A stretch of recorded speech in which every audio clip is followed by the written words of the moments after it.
भाई सब जल्दी से कमेंट सेक्शन में बता दो। और बाकी भाई जो ये वीडियो होने वाली है ना, ये बहुत इंटरेस्टिंग और बहुत अलग होने वाली है, क्योंकि ये एक वीडियो एक चैलेंज वीडियो भी होने वाली है, काइंड ऑफ डेली व्लॉगिंग भी होने वाली है, एक बुक रिव्यू भी होने वाला है और साथ ही एक ऐसी वीडियो भी होगी जिसमें आप लोग मेरे साथ रोज ये बुक पढ़ोगे।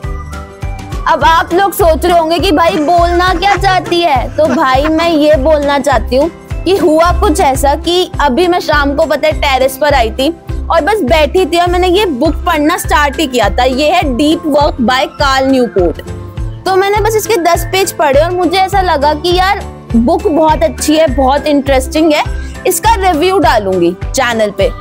फिर मुझे लगा कि यार रिव्यू मतलब बहुत बोरिंग हो जाता है ना कि मैं जाके बोलने लग जाऊं this book is amazing, you should read this. तो यार मतलब मजा ही क्या है उसमें। तो मैंने सोचा कुछ इंटरेस्टिंग करते हैं। अब उस इंटरेस्टिंग में मेरे दिमाग में आया कि सबसे पहले तो लेंगे एक चैलेंज कि भाई आज है 12 फेब, आज से लेकर मैं उस दिन तक जब तक ये बुक खत्म नहीं हो जाती, यानी इसमें 300 पेज है, ठीक है, तो 300 पेज जब तक मैं सारे के सारे नहीं पढ़ लेती तब तक मुझे ये बुक रोज पढ़नी है। मतलब कंसिस्टेंट रहना और कंप्लीट करनी है बुक को।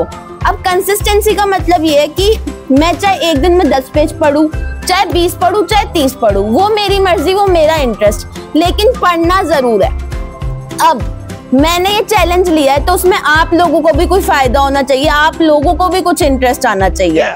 तो इसमें आप लोगों को इंटरेस्ट यहाँ आएगा कि मैंने सोचा है कि अब हर दिन सोने से पहले मैं कैमरा खोल के आप लोगों को बताऊंगी कि भाई आज मैंने इतने पेजेस पढ़े, यहाँ से यहाँ तक पढ़ा और उसका मुझे ये बेस्ट पार्ट लगा, मैंने ये सीखा।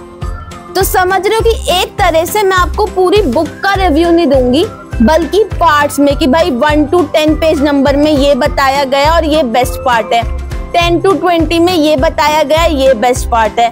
तो एक तरह से हम साथ मिलकर बुक पढ़ेंगे और मैं तो अपना रिव्यू यहाँ दूंगी, आप कमेंट सेक्शन में बताओगे कि आपको किस दिन का और कौन से पेज नंबर का क्रक्स बेस्ट लगा। और उसके बाद अगर हम ये चैलेंज पूरा कर पाते हैं तो मैं लास्ट में पूरी बुक का भी एक छोटा सा रिव्यू दूंगी कि भाई ये बुक लेनी चाहिए, नहीं लेनी चाहिए, पढ़नी चाहिए, वर्थ है, नहीं है, सब बताऊंगी। लेकिन उसके लिए हमें चैलेंज पूरा करना पड़ेगा और चैलेंज पूरा होता है या नहीं होता उसको देखने के लिए आपको वीडियो एंड तक देखनी पड़ेगी। और बाकी में बस एक रिक्वेस्ट है यार, कमेंट सेक्शन में ना जरूर बताना कि वीडियो देखने में मजा आया नहीं आया, बुक पढ़ने में साथ मजा आया या नहीं आया, ठीक है। This is Rishika Jain @simply Rishika। 12th Feb 2025 Day 1।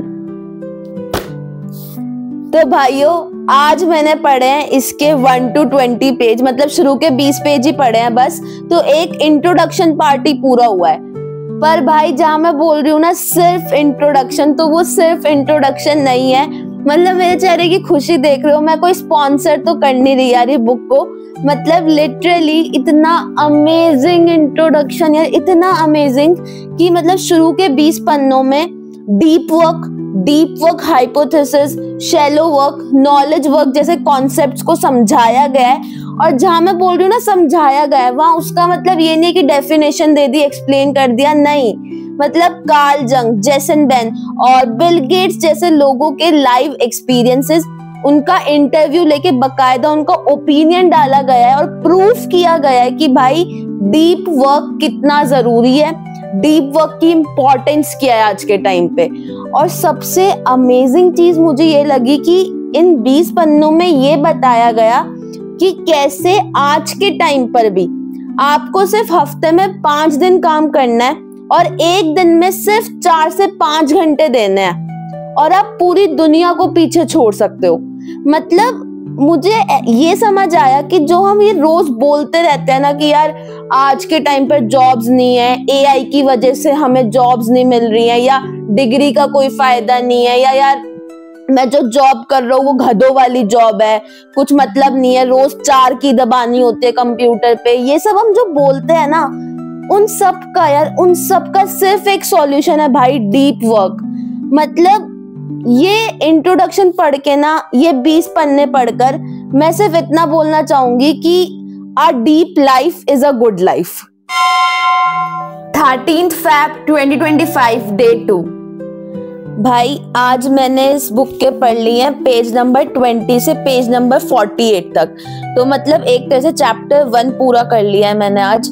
और अगर मैं आज की लर्निंग बताऊं ना, तो मुझे ये समझ आया है कि अगर तुम्हें भाई आज या आने वाली जो इकोनॉमी है, डिजिटल इकोनॉमी है, उसमें टिकना है ना, तो उसके सिर्फ 2 तरीके हैं कि या तो तुम एक हाई स्किल्ड वर्कर हो या फिर तुम एक सुपरस्टार हो। मतलब कि या तो तुम एक ऐसे वर्कर हो जो डिजिटल टेक्नोलॉजी को, जो रैपिडली चेंज हो रही है, जो मशीन्स आ रही है, उनको इजीली सीख सकते हो, उनके एल्गोरिथम को समझ सकते हो और उनसे कुछ ऐसा प्रोड्यूस कर सकते हो जो पूरे वर्ल्ड के काम है।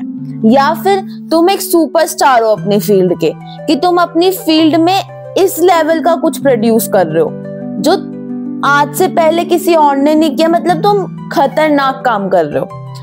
और बात ये कि शायद हमें पहले से पता था कहीं ना कहीं, है ना, लेकिन इनको अचीव करने का तरीका क्या है कि भाई डीप वर्क करो।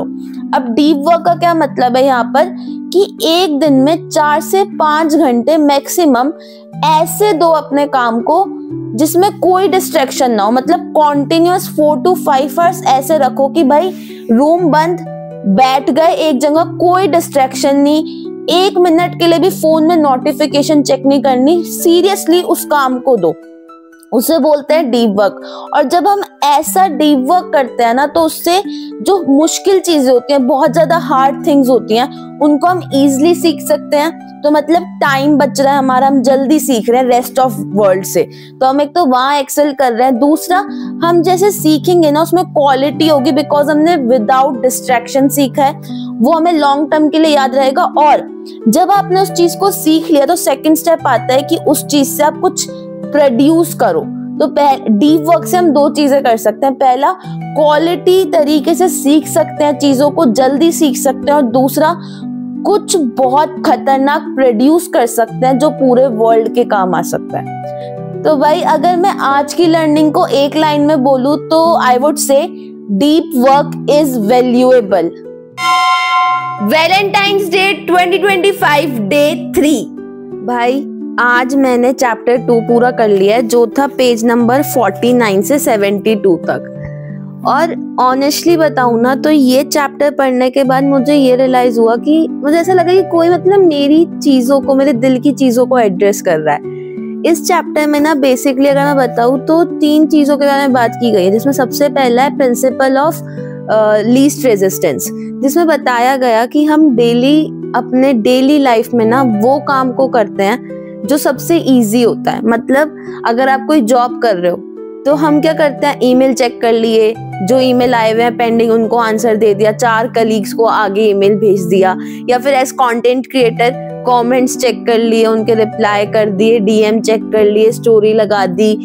तो मतलब ये सब क्या, ये सबसे इजी टास्क है, तो हम यही करते हैं, और हमें इससे सेटिस्फेक्शन मिलता है। जो दूसरा प्रिंसिपल बात करता है कि हम बिजीनेस को प्रोडक्टिविटी का एक्सक्यूज बना लेते हैं, प्रॉक्सी बना लेते हैं। कि मतलब फॉर एग्जाम्पल मैंने रिलेट की ये चीज कि मैं रात को टू डू लिस्ट बनाऊंगी 5 कामों की, अगले दिन सुबह उठकर मैं सबसे पहले क्या काम करूंगी, सबसे इजी टास्क उठाऊंगी जिसमें लीस्ट रेजिस्टेंस है, कमेंट वाला, स्टोरी वाला, रिप्लाई कर देना वाला, है ना। और उससे करके मैं ये देखूंगी कि वाओ भाई मेरी टू डू लिस्ट में से एक काम हो गया, मैं तो 2 घंटे से ये कर रही थी, मैं कितनी बिजी हूँ। तो हम बिजी रहने का नाटक करते हैं, हमें लगता है हम प्रोडक्टिव काम कर रहे हैं, जबकि हम प्रोडक्टिव काम नहीं कर रहे। ये वही बात आ जाती है कि गधा मजदूरी कर रहे हैं और पागलों की तरह डिस्ट्रैक्टेड है, और जो असली प्रोडक्टिव डीप वर्क करना चाहिए ना, हम वो नहीं कर रहे हैं। और इसका तीसरा सबसे बड़ा कारण है कल्ट ऑफ इंटरनेट, कि इंटरनेट इतना पॉपुलर हो गया है कि हम सबके पास ना एक एक्सक्यूज आ गया है कि भाई बिना ईमेल्स, बिना इंस्टेंट मैसेजिंग, बिना सोशल मीडिया के तो आज के टाइम पे काम हो ही नहीं सकता, तो हम क्या करें। तो मतलब ये चैप्टर पढ़ के मुझे सच में ये लगा कि यार डीप वर्क आज के टाइम पे बहुत रेयर है, डीप वर्क इज रेयर। और इसको इनबिल्ट कर लिया ना अगर किसी ने, तो बहुत आसानी से वो आज के टाइम पर एक्सेल कर सकता है। क्योंकि जहाँ 99% लोग इस चीज को कर ही नहीं रहे, वो लीस्ट रेजिस्टेंस वाली और एक्सक्यूज वाली चीजें कर रहे हैं, वहां अगर 1% में अगर आप चले गए तो भाई एक्सेल करना ही करना है। सो ये चैप्टर पढ़ के मुझे समझ आया कि deep work is really rare. 15 Feb 2025 day 4। तो यार आज मैंने इसका चैप्टर 3 पूरा कर लिया है, जो है पेज नंबर 72 से 92 तक। तो पता है एक चीज बताती हूँ कि अभी तक जब मैंने इंट्रोडक्शन चैप्टर 1 और चैप्टर 2 पढ़ा था, तब तक मेरे दिमाग में ये चल रहा था कि यार ठीक है, डीप वर्क से हम एक्सेल कर सकते हैं, डीप वर्क करने से हम मतलब चीजों को अच्छे से कर सकते हैं, अपना काम ढंग से कर सकते हैं। लेकिन इतना ज्यादा सीरियस हो जाने में तो यार कोई फन ही नहीं बचेगा लाइफ में, मतलब मजे ही नहीं आएंगे, वो सब का क्या, लाइफ बहुत ऐसे बोरिंग हो जाएगी। लेकिन फिर चैप्टर 3 में इस चीज को बहुत अच्छे से एड्रेस किया गया कि अगर आप ढंग से समझो ना इस चीज को, तो डीप वर्क करने से आप सबसे ज्यादा खुश हो सकते हो अपनी लाइफ में। मतलब 3 तरीके समझाए गए, एक न्यूरोलॉजिकल, एक साइकोलॉजिकल और एक फिलोसफिकल, कि भाई एक तरफ अगर आप डीप वर्क कर रहे हो अपनी लाइफ में किसी एक चीज पर, जो आपका मोटिव है लाइफ का, उस पे इतना ज्यादा डीप वर्क कर रहे हो, उससे कुछ अच्छा प्रोड्यूस कर रहे हो, तो आपको अपने आप ना बहुत ऐसे हैप्पी फील होगा, आपको बहुत फुलफिलमेंट लगेगा कि हाँ भाई मैं बहुत सही कर रहा हूँ। आप डिप्रेशन और एंजाइटी से भी दूर रहोगे, नेगेटिविटी से भी दूर रहोगे, आप बहुत पॉजिटिव और खुश रहोगे। लेकिन वहीं अगर आप कोई शैलो वर्क कर रहे हो, जैसे कि अगर मैं आज की सेंस में बोलूं तो रील्स देख रहे हैं, कोई रील फनी आ गई, कोई डिप्रेसिंग आ गई, दोस्तों के मैसेज चेक कर रहे हैं तो कोई फनी है, कोई ऐसा दिख गया जिससे मूड खराब हो गया, तो इन सब से क्या होता है ना कि आप चिड़चिड़े हो जाते हो एट द एंड। आपको ये लगता है कि यार मैं क्या कर रहा हूँ, चाहे आप कितनी फनी रील देख रहे हो, चाहे आप कितनी सैड रील देख रहे हो, मैटर नहीं करता। लेकिन आप जब ये सब कर रहे हो तो ना आप एक लूप में फंस जाते हो, जहाँ पे आप प्रोडक्टिव काम नहीं कर पाते और इन्हीं सब में फंसते फंसते हम उदास हो जाते हैं। जो यार मेरे हिसाब से मैं तो एक्सपीरियंस करती हूँ कि पूरे दिन अगर फोन चलाते रहो, कुछ ढंग का काम ना करो ना, तो अपने आप चिड़चिड़े से हो जाते हैं, बहुत गंदा सा लगता है। तो वही चीज इस चैप्टर में बताया गया कि भाई deep work is meaningful, deep work से आप खुश रह सकते हो, आप एक हैप्पी लाइफ जी सकते हो। तो भाई इस बुक का पार्ट 1 पूरा हो गया है, अब कल से पार्ट 2 स्टार्ट हो जाएगा मतलब। तो पार्ट 1 पढ़ के मुझे इतना समझ आया कि भाई deep life is the best life. 16 Feb 2025 day 5। तो भाई आज मैंने इसके काफी पेजेस पढ़ लिए हैं, मतलब मैंने पढ़ लिया पेज नंबर 95 से 154 तक। और इतने पेजेस इसलिए पढ़े गए क्योंकि जो रूल नंबर 1 था ना कि कैसे आप डीप वर्क को अपनी लाइफ में ला सकते हो, वो थोड़ा बड़ा था, तो मैंने वो एक साथ ही पढ़ लिया, क्योंकि यार वही है ना, बीच में नहीं छोड़ा जाता, तो वो थोड़ा बड़ा था, तो इतने पेजेस इसलिए पढ़े गए। बाकी मैं बताऊं कि जो रूल 1 है उससे मुझे इतना समझ आया कि भाई अगर आपको डीप वर्क अपनी लाइफ में लाना है तो ना सबसे पहले तो ये चीज क्लियर कर लो कि डीप वर्क अप्लाई करने का कोई एक सिंगल तरीका नहीं है। कि मतलब अगर मैं आके बोल दूं कि भाई मैं तो गेट बंद कर लेती हूँ और पूरे 4, 5, 6 घंटे 7 घंटे या मेरी रेस्ट ऑफ लाइफ के लिए मैं अपने कमरे में ही बंद रहती हूँ और वहीं पर काम करती हूँ, तो ये किसी एक के लिए काम कर सकती है, लेकिन जरूरी नहीं है कि मेरे लिए भी करे। तो वही बताया गया कि भाई बहुत सारे तरीके होते हैं डीप वर्क अप्लाई करने का। जैसे एक मोनास्टिक फिलॉसफी होती है, एक बाय मॉडल की बात की गई है, और एक रिदमिक की बात की गई है, और एक जर्नलिस्टिक अप्रोच की बात की गई है। पर्सनली मैं बताऊं तो मुझे जो सबसे सही लगी अप्रोच मेरे लिए वो लगी रिदमिक, कि आप दिन में 4-5 घंटे बैठो, डिसाइड कर लो कि भाई आपको कहाँ बैठना है, किस जगह पे बैठना है, किस टाइम से किस टाइम तक बैठना है, और क्या काम करना है और कितनी देर करना है, और उतनी देर डीप वर्क करो। तो मुझे सबसे ज्यादा सही लगी। और पता है मुझे इसके बाद ये समझ आया कि इसमें ये बताया गया कि ये तो हो गया कि आपने सोच लिया कि मुझे इस अप्रोच के साथ ऐसे ऐसे डीप वर्क करना है। अब डीप वर्क मतलब एग्जीक्यूट कैसे करोगे, उसके लिए इन्होंने बताया कि सबसे पहले ना सब चीज को एक साथ लेके मत बैठोगे। 10 टास्क सोच लिए कि सब पे डीप वर्क करेंगे, वो बहुत ज्यादा हो जाता है। बहुत इंपॉर्टेंट आपके जो टास्क है ना 2 या 3, उनको सोच के बैठो कि हाँ भाई इस पे काम करना है। और फिर उस पर ये सोचो कि मैं इसको कैसे इम्प्रूव कर सकती हूँ। अपना एक स्कोर बोर्ड बनाओ, जैसे कि आज मैंने इतना डीप वर्क किया, अगले दिन देखो कि उससे क्या चेंज आया। तो अंदर से एक सेल्फ मोटिवेशन आएगा कि हाँ भाई इससे फर्क पड़ रहा है तो करना है। तो समझ रहे हो, मतलब डीप वर्क एग्जीक्यूट करने का तरीका क्या है कि एक तो कम काम लो, कम टास्क लो और अपने आप से अकाउंटेबल रहो कि क्या फर्क पड़ रहा है। इसके बाद जो लास्ट और सबसे बेस्ट पार्ट लगा मुझे वो ये था कि इस रूल में बताया गया कि भाई ये बेवकूफ़ी मत करना कि दिन में 8 घंटे बैठ के लगे पड़े हो डीप वर्क करने में और मतलब पागल हो जाओगे। इसमें बताया गया कि भाई आप 4 से 5 घंटे मैक्सिमम होते हैं जो आप दे सकते हो। उसके बाद ये इंश्योर करो कि आपका दिमाग शांत हो जाए और आप वॉक करने जाओ, क्रिकेट खेलो, सॉन्ग सुनो, फैमिली के साथ बैठो, जो करने का मन करे वो करो, लेकिन ये डिसाइड कर लो कि अब दिमाग में काम नहीं आएगा। और ये इसलिए ज़रूरी है क्योंकि हमारा जो अटेंशन पीरियड होता है ना वो 4 से 5 घंटे मैक्सिमम रह सकता है। तो जब आपने 4 से 5 घंटे बढ़िया तरीके से अपना काम कर लिया ना, उसके बाद 15 मिनट निकालो ऐसे कि भाई आज मैंने ये काम कर लिया, टू डू लिस्ट में से ये हो गया, अब इतना काम का इतना पार्ट पेंडिंग है, ये कल हो जाएगा। ये पूरा डिसाइड कर लो। उसके बाद अपने दिमाग को बोल दो शट डाउन, और उसके बाद rest of the day family के साथ बैठो, वॉक करो, जो करना है करो, बस काम की टेंशन मत लो कि ईमेल चेक करे जा रहे हो, क्योंकि इससे क्या होता है ना कि दिमाग को रेस्ट नहीं मिलता और जो आपका अटेंशन पीरियड होता है ना वो मतलब दोबारा से हो नहीं पाता। जिसके बाद अगर ये मेरे साथ जनरली ये होता है कि मैं एक दिन बैठ के 8 घंटे काम कर लेती हूँ, उसके बाद अगला दिन पूरा ऐसे चला जाता है कि मन नहीं कर रहा।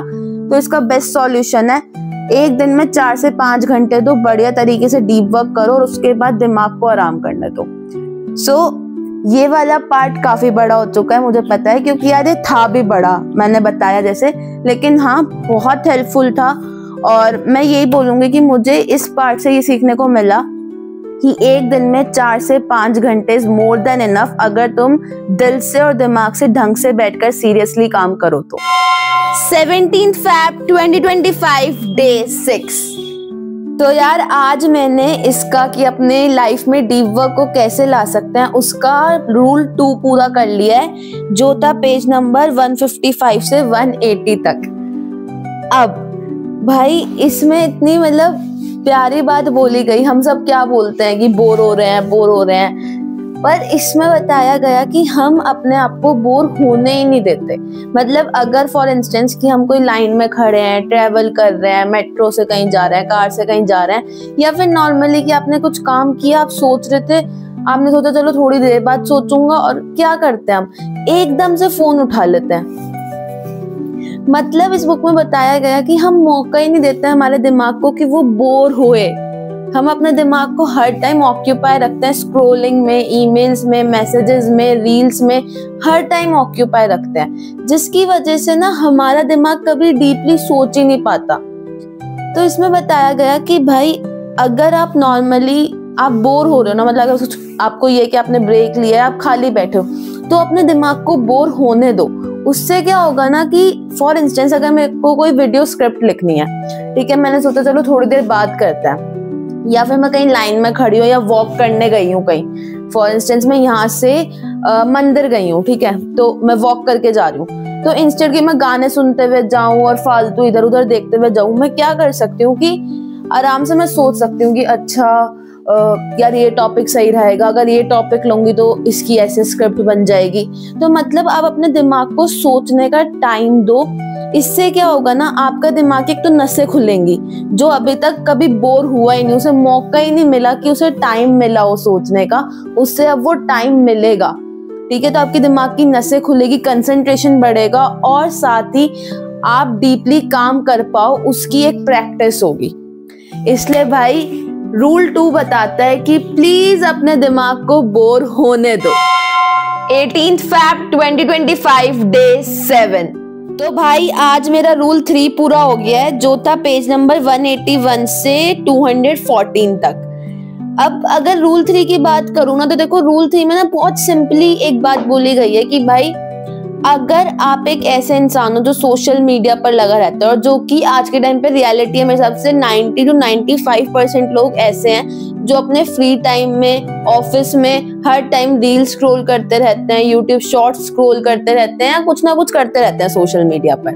तो उसमें बताया गया है कि बहुत जरूरी है कि आप सोशल मीडिया बंद कर दो, क्योंकि ये सोशल मीडिया सिर्फ हमारे दिमाग को सड़ाता है। अब इसमें बहुत सारे लोग आर्ग्यू करते हैं कि भाई उससे मेरा एंटरटेनमेंट होता है, उससे थोड़ा दिमाग को आराम मिल जाता है, फलाना ढिमकाना। तो ऑथर ने ये बात बोली है कि भाई सबसे पहले ये देख कि जो तेरा सोशल मीडिया है उससे तुझे कितने फायदे हो रहे हैं और कितने नुकसान हो रहे हैं। अगर नुकसान की लिस्ट ज्यादा है ना तो साफ सीधी बात है सोशल मीडिया बंद कर दे।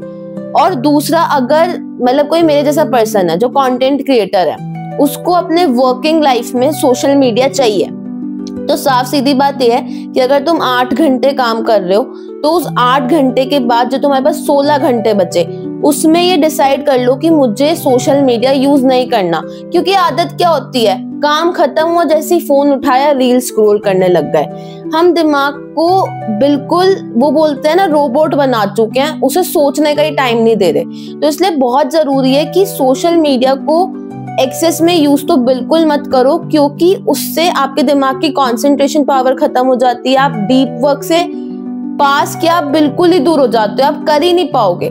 इसलिए अगर सोशल मीडिया आपके लिए इंपॉर्टेंट नहीं है तो प्लीज उसे बंद कीजिए। और अदरवाइज अगर आपको ये कि काम के लिए मुझे सोशल मीडिया चाहिए, तो ये डिसाइड कर लो कि 8 घंटे के बाद जो 16 घंटे बचे हैं उसमें मैं सोशल मीडिया यूज नहीं करूंगा।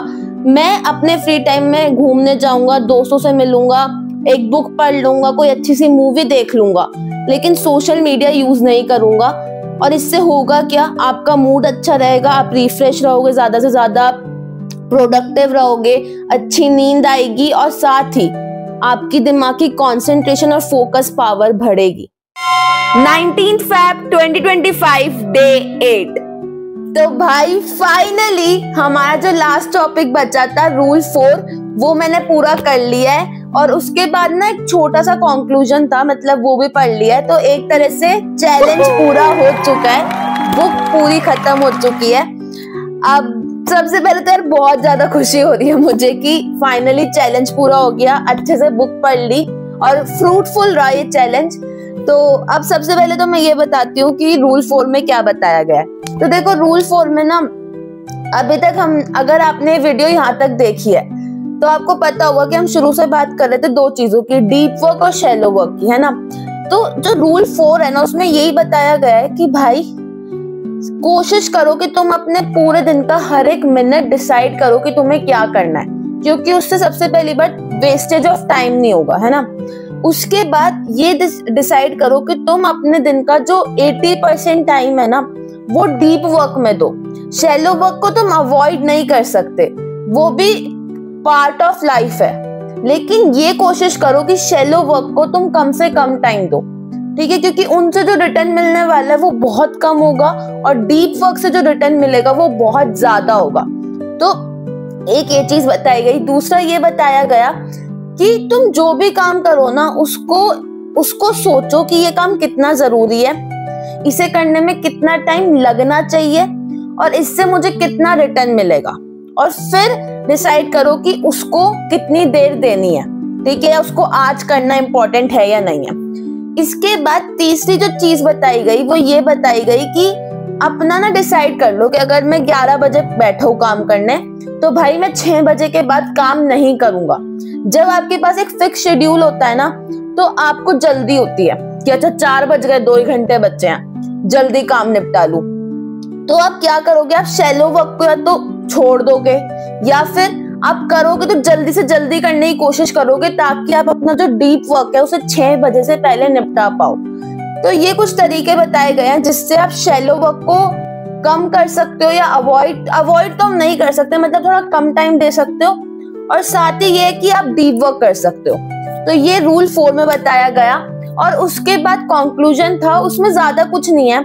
जिसने ये वीडियो यहाँ तक देखी है, और या मैं बोलूं कि जैसे मैंने बुक पूरी पढ़ ली, तो कंक्लूजन बहुत ऑब्वियस है कि ऑथर ने सबसे पहले एक बिल गेट्स का एग्जांपल दिया है कि कैसे बिल गेट्स ने डीप वर्क करके $1,000,000 और $1 बिलियन का मतलब बिजनेस खड़ा कर दिया, और साथ ही फिर ऑथर ने अपना बताया है।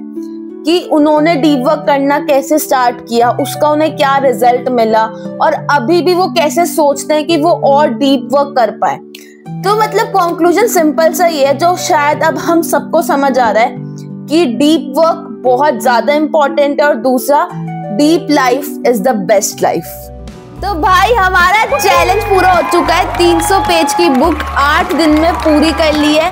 हर एक पार्ट का रिव्यू बढ़िया तरीके से आप लोगों के साथ डिस्कस करा है और मतलब काफी बढ़िया चैलेंज रहा। मुझे भी बड़ा मजा आया एंड आई होप आपको भी देखने में मजा आया होगा।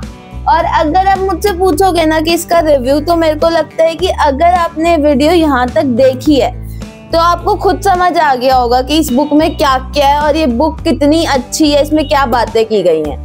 बट स्टिल अगर मुझसे कोई पूछेगा तो मैं इतना बोलूंगी कि भाई बहुत बढ़िया बुक है और इसमें जो बातें करी गई है वो बहुत ज्यादा इंपॉर्टेंट है, स्पेशली हमारी जनरेशन के लिए। मैटर नहीं करता आप किस फील्ड से, आपका क्या इंटरेस्ट है, ये बुक सबके लिए बहुत इंपॉर्टेंट है और आज की जनरेशन के लिए तो सच में मैं बोलूंगी मस्ट रीड बुक है।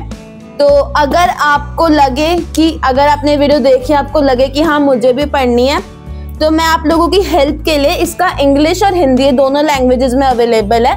मैं उन दोनों का लिंक डिस्क्रिप्शन में दे दूंगी, वहां जाकर आप खरीद सकते हो और फिर खुद पढ़कर कमेंट सेक्शन में बताना कि कैसे लगी, मजा आया नहीं आया।